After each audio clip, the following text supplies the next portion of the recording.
So Phoebe and Perry are part of a teen group at another church. So they're on the Zoom for them and the other group. Okay, it's okay. They're loving you and really appreciating all that you do. And I feel the same thing. I mean, I'm just so grateful. I've been hoping so. Especially when Phoebe came to one of the sessions. She was like, "My great race to the sea." Yes.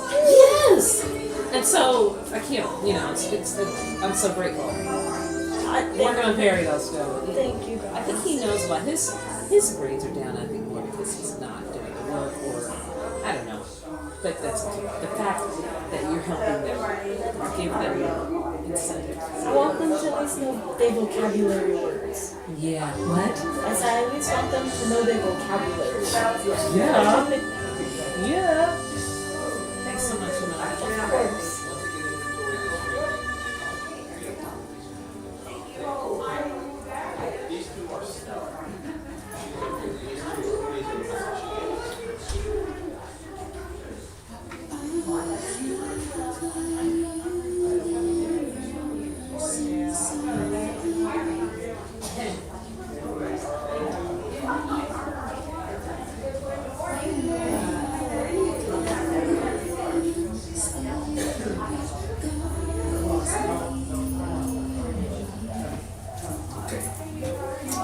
About microphones. He doesn't know what happens at the microphones either. I asked about the stand. He says, "Oh, the stand. I thought it needs to get rid of because a lot of them were broken." So that may be why we only have like 2 microphone stands, like 3, I guess. There's 2 up there that Eddie donated. The 2 that are up there right now, Eddie Powers donated. And there's one right there. And then there are 2 more in the result. So that's when you might stand. Do we need some for the dance? Not so much maybe, well, yeah, maybe for the dance, we need like 2 microphones for the dance, but that would be mostly the DJ. It'll be his own microphone and sound equipment and stuff, but we only need 1 microphone. Yeah. For the Thanksgiving service, there's going to be a lot of races singing and stuff, so about 2 or 3 microphones.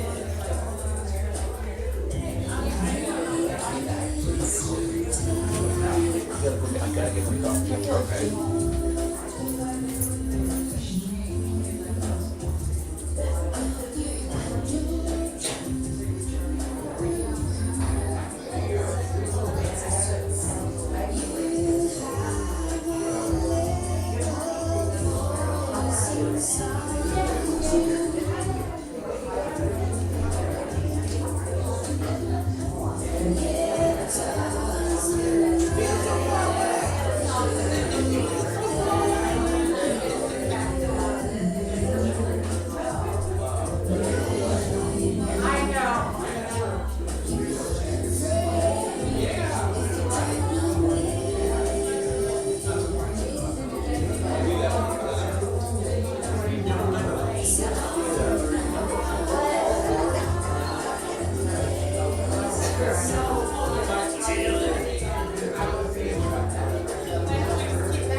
Okay, I'm sorry, go ahead.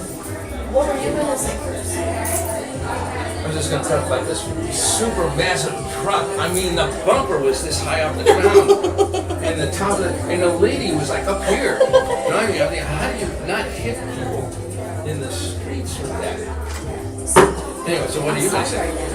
Oh, well, yeah, somebody driving around back there. Another thing to get too close. Super monster truck, crazy. So you can go off-roading in Claremont, over the curb or something. This thing looked like it's never even seen a dirty driveway. Exactly. Off-roading. Anyway. We'll get it in a second. You get to tickle yourself, right? Yeah, that's it. Keep my shoulders flexible.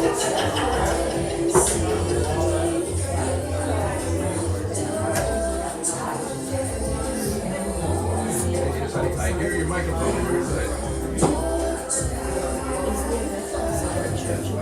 I'm sorry? Is the event outside your church? No, it's a B2B thing, business to business. And like get like script to deal with money exchange per se, they exchange services or products or whatever.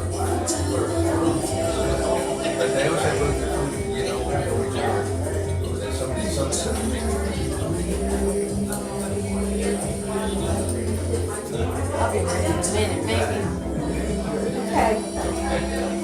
On now. You look like a pro. Yeah, I don't. It's warmer. You might want to take that sweater off. No, sleeveless. It's too much waving around. Okay. I need my chalk. Yeah, it's not seemly for a minister to take her clothes off in front of the. Not in front, no. You want to take that I out? would You do step it to the now. back if I had to do that. Okay.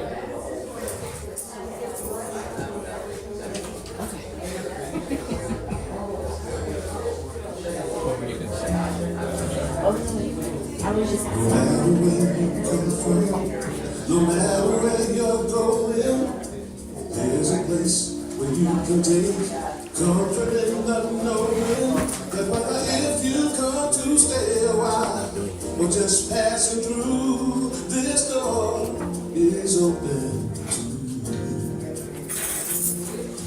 Come and let's be silent. Come and share a hug. Come, let's pray together. Come love and be loved. From the best time to the turned out, from the pampered to the abused, this door is open to you. Come on in.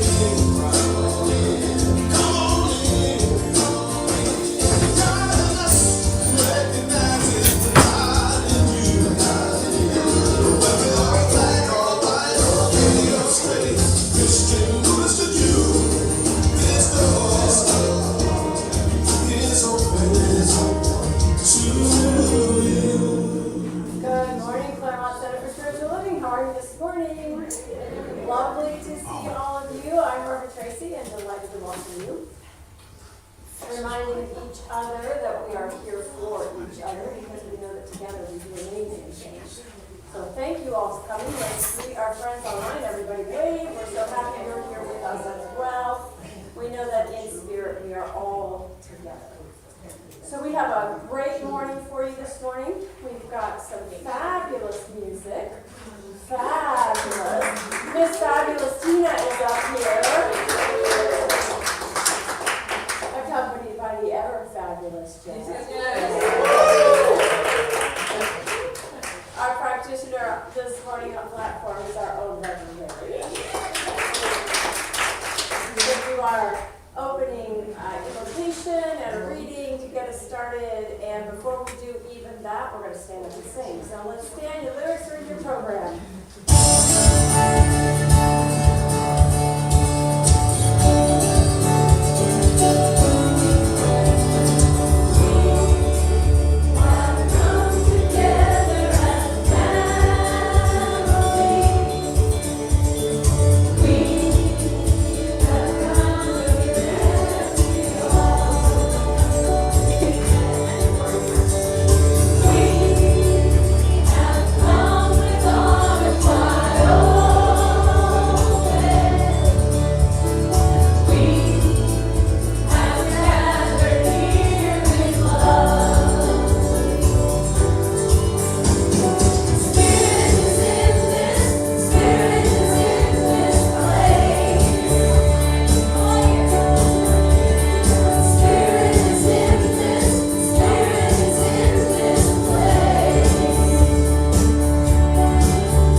And let the sound of the bowl bring you to that point of joy that lives in your heart.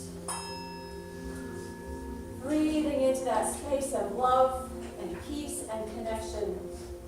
Remembering the truth of who we are. Remembering that you and I and Spirit in this place are all one.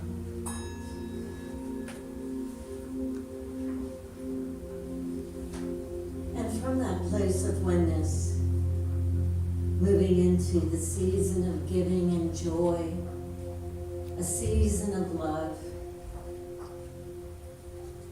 we just take a moment right here and right now to feel that love within inside ourselves, to recognize that's where it begins, that's where it flows from, that where it ends. It's just that eternity of love, that oneness and belonging, from which we are able to give and receive. And it's in that spirit that we come together this morning to celebrate with each other. And so we begin. So I have a reading for you today from, it's called In the Flow of Life by Aaron Butterworth. And it says, people need to know what they give from, and thus continuously give way to the divine process. Here's a riddle to ponder. A cup comes to the faucet for water. The faucet opens and lets the water flow forth to fill the cup. Has the faucet given to the cup? Or has the faucet been involved in receiving from its source? With the cup simply cooperating in the process? Is the cup simply receiving water? Or is it actually giving by being receptive to a process wherein the faucet may be receiving more?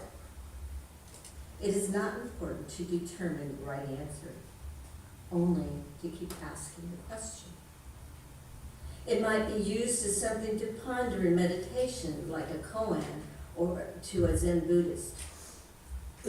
There is so much more to giving than philanthropy, charitable service, and tithing. These are commendable and important. However, there is a possibility that the giving may be to be seen of men, or for ego fulfillment and personal recognition. Jesus said that such persons already have their reward. They want the human recognition, and they have it. However, the true giving process, entailing a flow from within out, may not have been fulfilled. This suggests two distinct kinds of giving. Giving that is outer center, which depletes the giver, and giving that is inner center, which endows the gift with which transcends its intrinsic value, and which so blesses the giver, like the faucet filling the cup. He or she is immediately and correspondingly filled from within. And now, my honor to introduce our wonderful singer, Tina Mix. Thank you. Well, it's that season again, y'all. And I think it's appropriate to start with Thanksgiving, thanking God. Let's enter this season with humble gratitude. And Jeff is going to start me off with a song that we should all know if we're our age. My kids would not know this, but do any of you remember Andre Crouch? Well, he wrote this one. I'm going to sing it in honor of all the things God's done.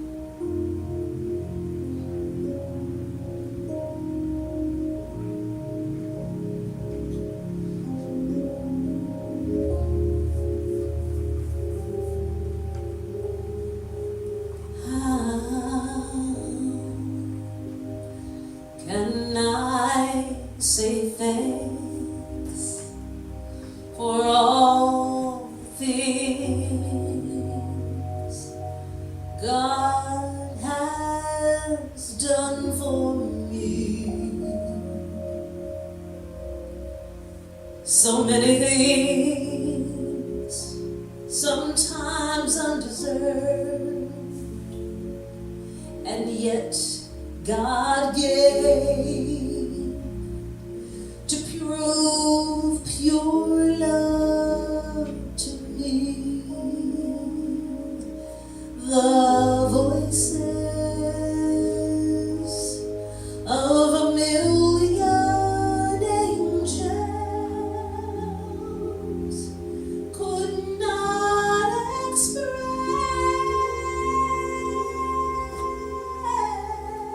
my gratitude. All that I have and all I ever want to be, I owe it all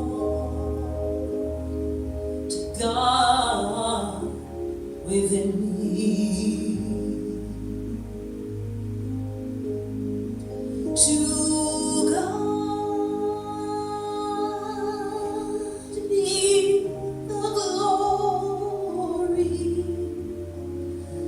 To God be the glory. To God be the glory for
changes the tone of what I was going to light the candle for, but here we go anyway. I was going to light the candle to the glory of Black Friday and tell you a little bit about its history, just a little bit. The original term came from everybody calling in sick the day after Thanksgiving. I don't know why that would have happened. But I guess the retailers decided to capitalize on that, literally capitalize on that, and create the sales. And the reason they adopted the term is that there's a point in the year when you go from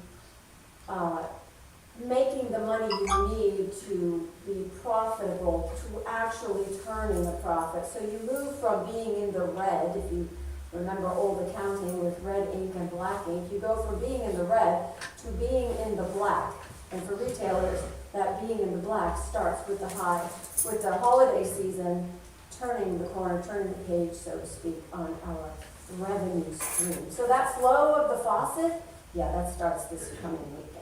So, in case you needed to know that. Not sure how spiritual it is, but I thought it was interesting. All right. So we are continuing our conversation on loving the unlikable.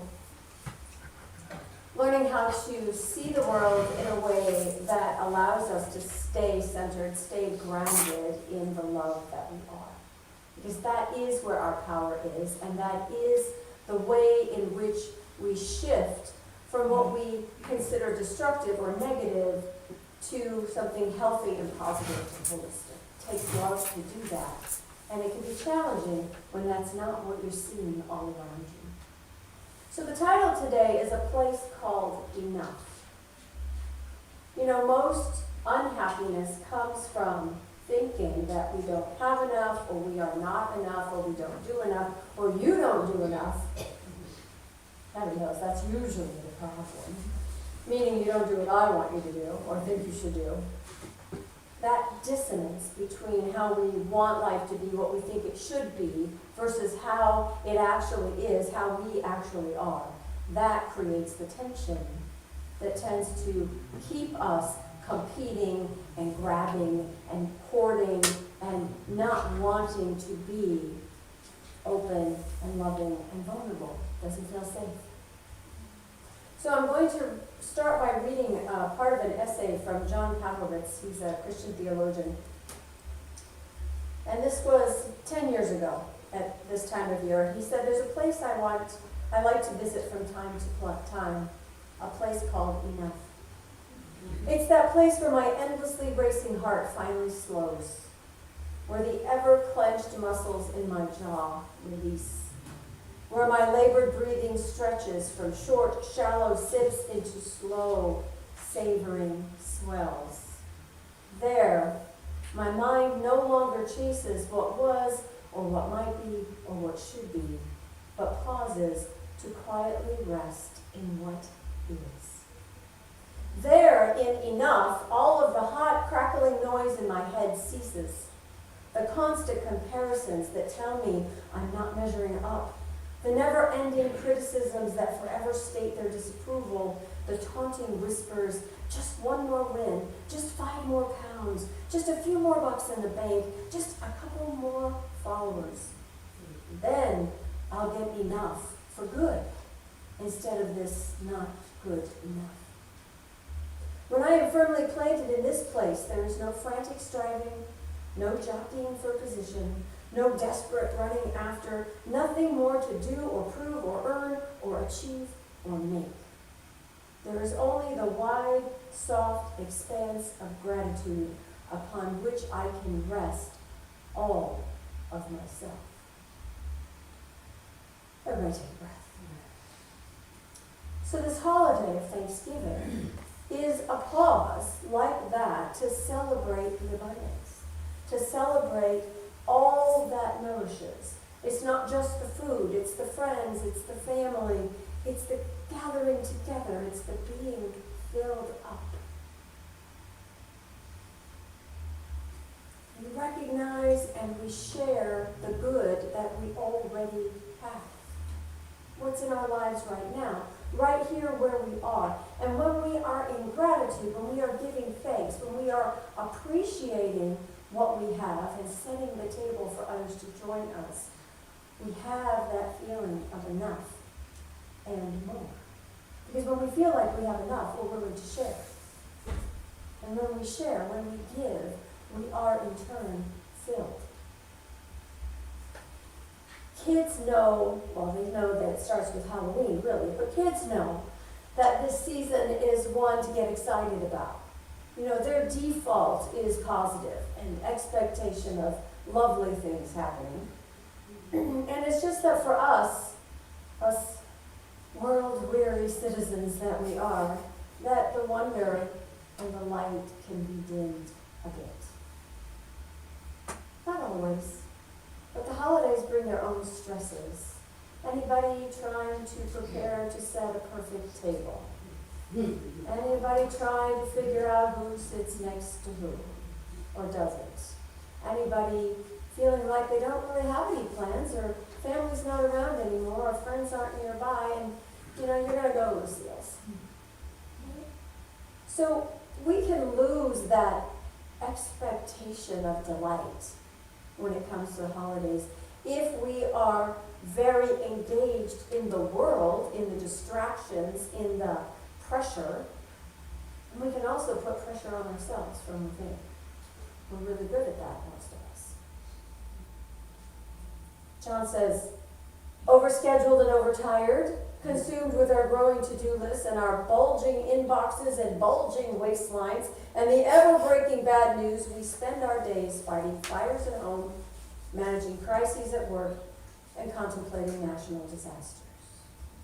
So much of our daily energies are focused on trying to beat back negativity and stave off frustration and combat cruelty, and we're exhausted. I hear it in your voices. I see it in my own face, in the mirror. I don't have the bandwidth beyond my weariness some days to be wonder and light and joy and merry and bright and all those things.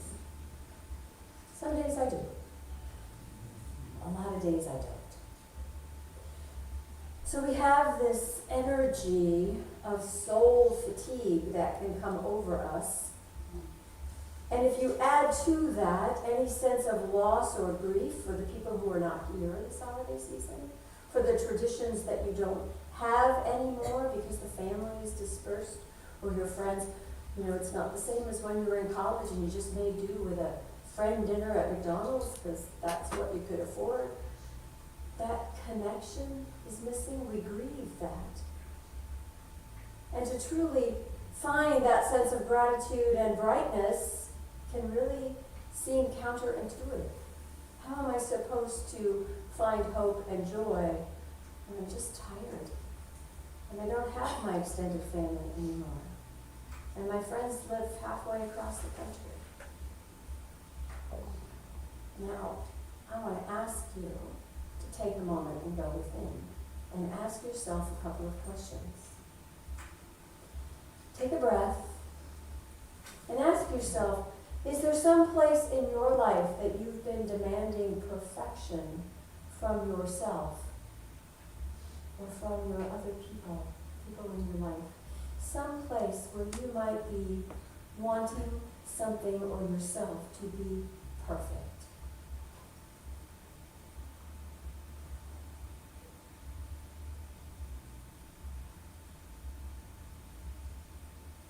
And ask yourself, is there an uncomfortable feeling that you have been banishing? Is there some emotion or reaction that you have been pushing away or denying or ignoring? And what if it had a chair at the table? What if you asked it to join you? And the last question, if this holiday season was allowed to be good enough, what would it look like for you? If good enough was more than enough, what would this season look and feel like for you?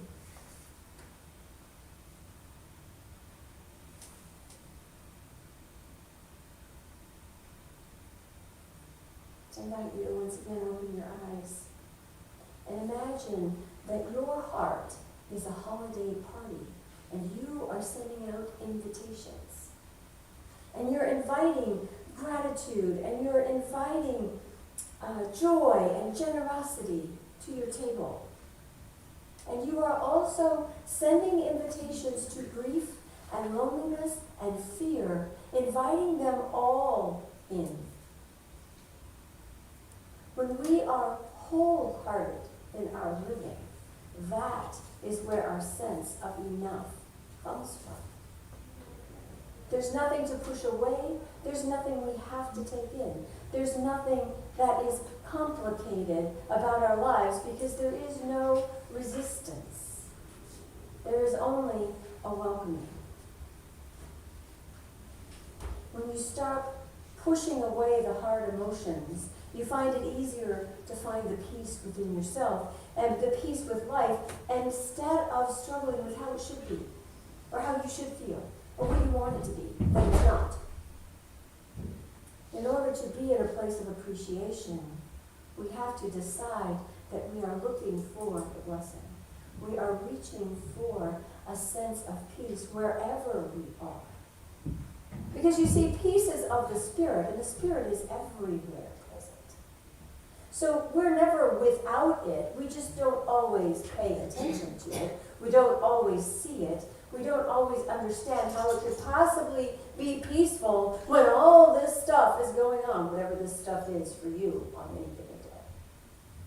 But it is. It is. It's right here. It's in our willingness to allow the dissonance to show up and still know love, and still know peace, and still know connection. And if we can't find it, we can't see it, we're not feeling it, we also know that we can reach out. We also know that we can call a friend. We also know that we can go for a walk, pet the dog, have your favorite ice cream, whatever it takes to connect, to remind yourself that your heart is still your heart, and that no matter what is going on around you, no matter what is going on even within you, you are still loved and loved. You are still able to find peace and a spark of hope. I want you to think for a minute over this last week, the last 7 days. Call out one tiny thing that sparked the light in you. Give me one thing that sparked the light in you this last week. Pizza. What else is there? Beach. Help. Friends and family. Friends and family. Got invited to a movie. Invited to a movie. Got shopping done for Thanksgiving. Got the shopping done for Thanksgiving. Now you're just showing off. Christmas shopping. All right. I know for me, I saw my niece do her first little ballet recital. You know, when you're 3 years old, basically, you get on stage all dressed up and you go like this. And then you go like this and everybody claps. And it's awesome. There are tiny flickers and large swaths of light that move through our lives when we are able to see them. You see, we don't really need a different life. We just need a different lens. We need a different way of looking at it, a different way of understanding that all of those things we prefer not to think about and not to feel, and we wish weren't the way they are, if we could see that as simply part of what shows us what's valuable to us. I miss my family. It tells me that I welcome and thrive on connection with people that know me. So if my great aunts aren't around anymore, who else knows me that maybe I can talk to? Or maybe I could invite to dinner? Or maybe I could invite myself somewhere, right? We have ways. We have ways. We need a new lens. We need a way to see it. We need to get out of the spiral that tells us the world is dark and cruel and not getting better, it's getting worse, and all of the swirl that we're immersed in all of the time. That is not the whole picture. That's not even the biggest part of the whole picture. So to move into the holiday season, to be part of Thanksgiving, we have to be sure that we ourselves know what we appreciate, who we are grateful for, what we love to do that sustains and nourishes us. We are capable of creating that in our own lives. One day, one moment, one event, one Sunday talk, one book, one song at a time. So you have to look around you carefully. You've got to find the things and the people that give you hope. Even if you have to look past so much that tempts you to be hopeless. Joy and hope are forms of resistance to that which would drag us down. Underneath the bad news, underneath the family arguments, underneath the whatever the balance is in your bank account that discourages you, underneath all of that, there are beautiful things. Beautiful things. That McDonald's dinner I'm telling you about for Thanksgiving one year was me and 5 other students who were studying abroad. You don't fly home for Christmas when you're in Europe. And don't get me wrong, I was very grateful to be in Europe. But I wasn't home for Thanksgiving. This is a big deal. They don't really do turkey and mashed potatoes in Austria. They just don't. So McDonald's was as close as we could come, and we had a blast. Or we could have sat in our rooms and just been sad. We have it in us. It's always in us. It's always with us. So, looking for and finding the beautiful things is always worth it. And they're always there. Always. So, a little more of John's essay. He says, I'm tired of just passing through gratitude and vacationing in contentment. Right? I love that phrase because that's what we do on vacation, right? We get away from all the piles in our own house and we sit somewhere beautiful and we go, bring me a drink, please. We don't have to stress over anything. We allow ourselves to be present in the moment. And yes, it's a beautiful moment. It also comes from our willingness to enjoy it. I call for the time when I'll make my home here. I want to linger here. I want to live in this place of contentment, this place of gratitude. I call for the time when I'll make my home here, when I will, for more than a day or a season, find Thanksgiving as my soul's default setting. When I'll dwell upon the sufficiency and beauty and goodness of the present without needing alteration or upgrade. Stop trying to fix everything. Nothing is broken. You are not broken. You are not lacking. If you can appreciate the amazing life that you live, with all of its ups and downs, with the good photos and the bad pictures, you will know that the beauty is there within you as you always. I look to the day when I see in my home and my bank account and my work and the mirror, they are no longer reminders of what is yet to be gained or done or fixed, but clear confirmation of what is already mine.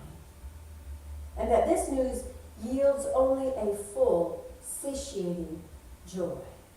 Picture yourself getting up from the table. You're full, probably too full. You're happy. You're looking for a couch. Hoping the kids go play outside now for a little while. And it's lovely. You are feeling complete. Maybe today will be the day when I permanently retire from striving, when I forever abandon the noisy melodrama, the day when I finally stop running and can lay my head back upon this singular moment and need nothing else to complete it. I hope this for me, and I hope this for you. And hope, the way Ernest Holmes defines it, is the expectation of good. It's not wishing. It's not, oh gosh, it would be so nice if I felt better. I really wish you could see how pretty your life is.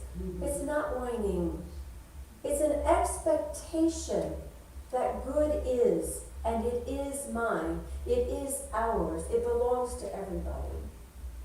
May we believe presently that we have enough, that we do enough, that we are enough. May you and I learn to live in thanksgiving, to take up residence in contentment, to make our homes in gratitude.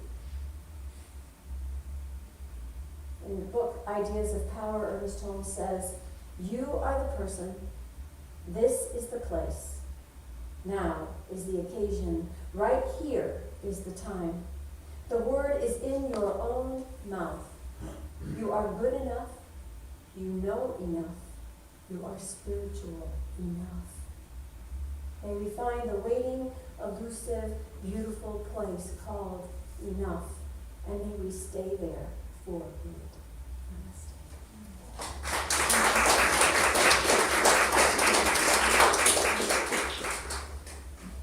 Let's take a moment and take that in. Breathing into that place of the heart, that place called enough. That sense of self that is whole and complete, ever connected, ever a conduit of the divine. May we recognize when heart meets heart, when hands join together, when eyes meet, when love is present, and love is always present. May we remember that there is only one life. That life is perfect. That life is God's life. That life is my life now. And it is the life of everyone here. That we truly are connected in this web of life.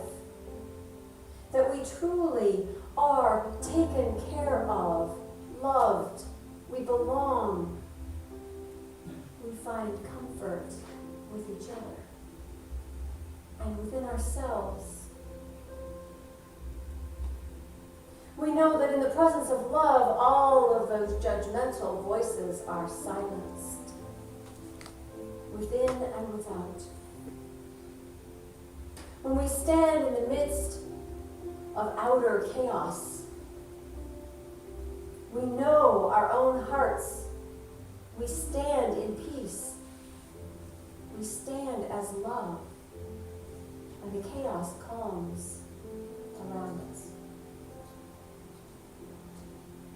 This one life is a beautiful life. And it is my life. I am a beautiful being. And it is your life, and you too are beautiful.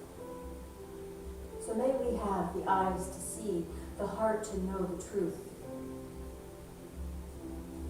The calmness, the welcoming, the invitation to all, that they may enter here and find wholeness, nourishment, sustenance, connection.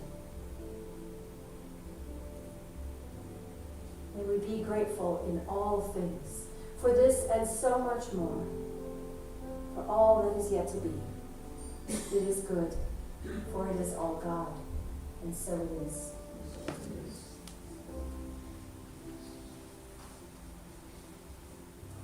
I invite you to join me in our affirmation. Please repeat after me. Today I make my home in gratitude. Today I make my home in gratitude. I recognize tomorrow's good I comes from today's appreciation in all that is here now. And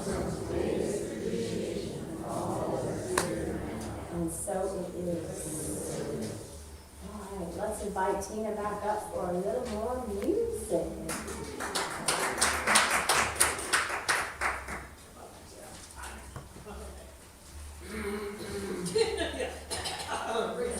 Yeah, let's get it right this time. Okay. Opportunity to wake up your body. Give gratitude. Think of your fellow man. Live in helping hand. Put a little love in your heart. You know this. You see it's getting late. So please don't hesitate. Put a little love in your heart. And the world will be a better place. And the world will be a better place for you and me. You just wait and see. Yeah. Another day goes by and still children cry. Put a little love in your heart. You want the world to know we won't let hatred show. Put a little love in your heart. And the world will be a better place. And the world will be a better place for you. Hey, and me. Oh, you just wait, hey, and see, and see. Trouble. Take a good look around, and if you're looking down, put a little love in your heart. I hope that you decide kindness will be your guide. Put a little love in your heart. Come on, everybody. And the world will be a better place. And the world will be a better place for you. Who for? Oh yeah. Wait. Hey, put a little love in your heart. Come on, everybody. Hey, put a little love in your heart. We're gonna put love. Put a little love in your heart. That's what we gotta do. Put a little love in your heart. Everybody, put a little love. Put a little love. Put a little love in your heart. Yeah. Put a little love. Put a little love. Put a little love in your heart. One more time. Put a little love. Put a little love. Everybody. Put a little love in your heart.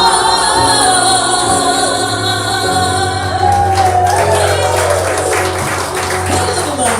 Thank you.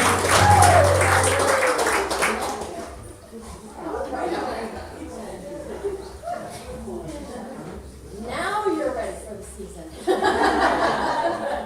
All right, I'd like to invite our ushers to come forward. Please, we'll put a little love in the basket because we know that what we're building here is something the world really needs. And every contribution helps that to happen. If you will, say with me our prosperity affirmation, which you'll find in your bulletin. Divine love through me blesses and multiplies all that I am, all that I give, and all that I receive. I am prosperous now. Divine love through me blesses and multiplies all that I am.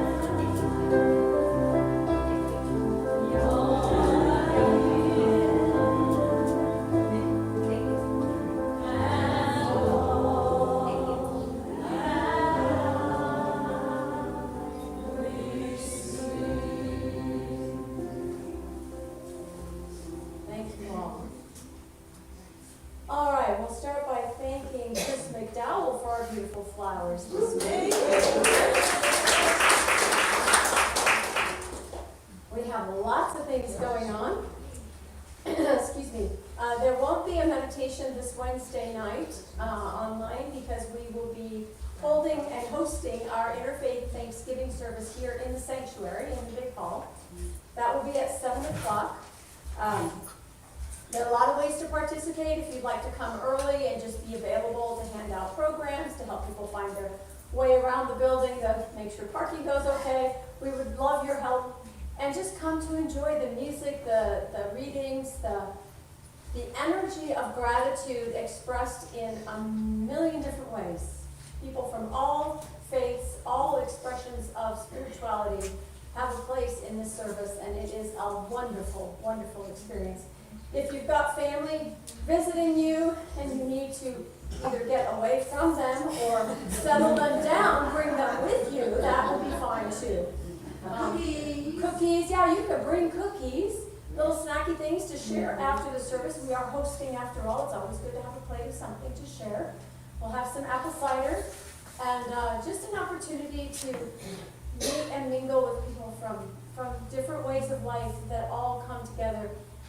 What I love about the service the most is that by the time we're done, I am so clear that we are all saying the same thing. Love and be loved. That's it. And aren't we grateful for all of that? It's a wonderful way to spend your Wednesday evening with us. 7 o'clock in the sanctuary. A reminder that your C's Candy fundraiser is still going on. You need to order by December 5th. So that's coming up. As some people have already proven, if you order now, you get it right away, and then you have time to order one more time before it closes. Because you know, some for me, some for the gifts, some for your friends, some for me. You know, it all works out. There's plenty to go around. And it doesn't cost any more than if you buy it in the store, and it gets shipped directly to you. How easy is that? And we make a little money from that because that's how C's supports nonprofits. So. All right, we have an event coming up. That's not the right one. Our dinner dance is coming up on Saturday, December 6th. It will be in Holmes Hall, starting at 5:30. If you've ever been to one of our dinner dances, you know that we dance a lot. The music is great. The food is lovely. All your friends are there, plus some of their friends, and then a lot of Ed and Susie's friends are there because they like to dance. So that's all good, right? So it is a fun time. We have Italian coming. We have Italian food coming. We have a DJ, and we have raffle baskets. We have silent auction items. It's a great one. You can dress up if you want to. If you don't want to, just go to CVS and get a Santa hat and call it good. That's fine. But do come. Do come. Tickets are on sale. Who's got tickets? Sally's got tickets and Mary's got tickets. No, Sally. Sally. I'll be in the bookstore, so if somebody wants to use their credit card. Okay, so if you'd like to buy your tickets via card, you can do so in the bookstore. We can do it that way if that's easier for you. Okay. That's December 6th. On Wednesday, December 10th, so the following Wednesday, we are going to hold our second annual Service of Remembrance. This is an opportunity to gather together and honor those people that are not with us for the holidays in a way that includes them, a way that gives you a place to bring them to mind, to honor them, to miss them, and to affirm that your connection with them goes on. So if you would like to come to that, that'll be here in the chapel, Wednesday the 10th at 6:30 p.m. Service is usually about an hour. Little music, some readings, an opportunity to speak their name, to light a candle, and to remember those that we love. Because we know life goes on. They're still around. We just need to remind ourselves to share it. Yeah? The December 20th, you have an opportunity to do a little Reiki, come have a little Reiki done. 1 o'clock here in the chapel. Nice thing to do for yourself before the actual holiday. Always a good thing. If you have questions, talk to Sue. She's here today. And we have our annual toy drive with the Children's Foundation of America. This is a Claremont-based organization that supports foster youth. There is a QR code, there's a big box in the back, new unwrapped toys, clothes, art supplies, school supplies, anything you can think of for any age, from infants to 18 years old. So when you are out getting something for the grandkids or your own kids, pick up an extra, bring it in, put it in the box. It will all be distributed to children in our area that are part of the foster youth program. There's also a wish list online if you want to get some ideas.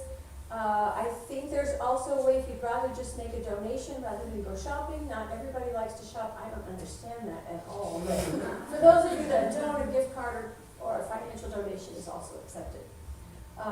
They support 3,000 local children. 3,000. So we have done this the last few years. We usually fill that box, and it is a big, you can see it in the back, it is a big box. So be on the lookout for things to gift. I don't, Candlelight, yeah. I'm coming there, yeah, I was looking to see, I don't have the deadline on here for the toys. Oh,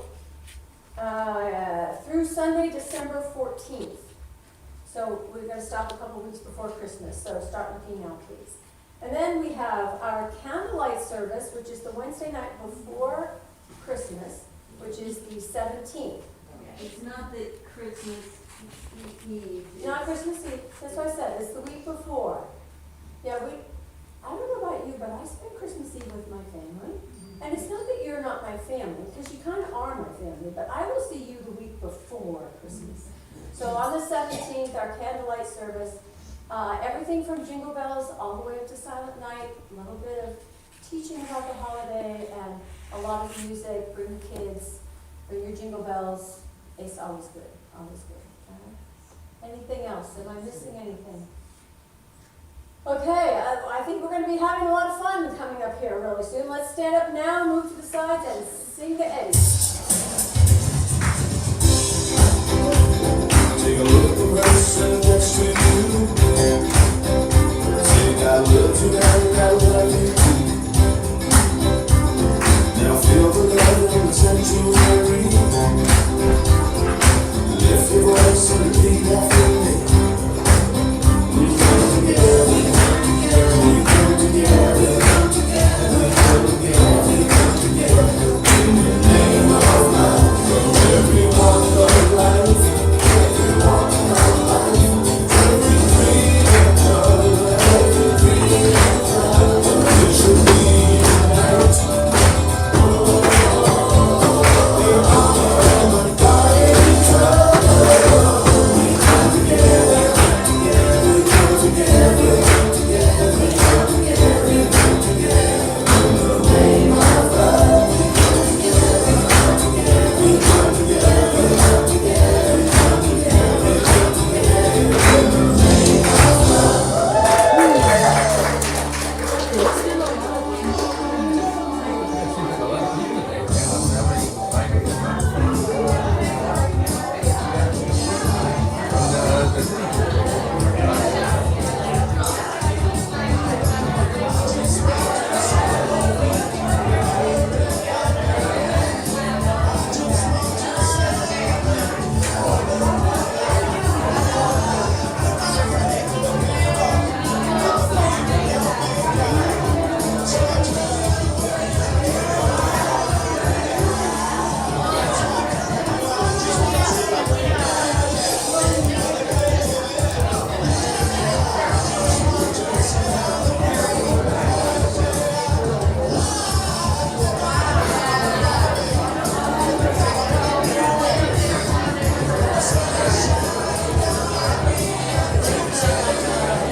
Hey, Rick.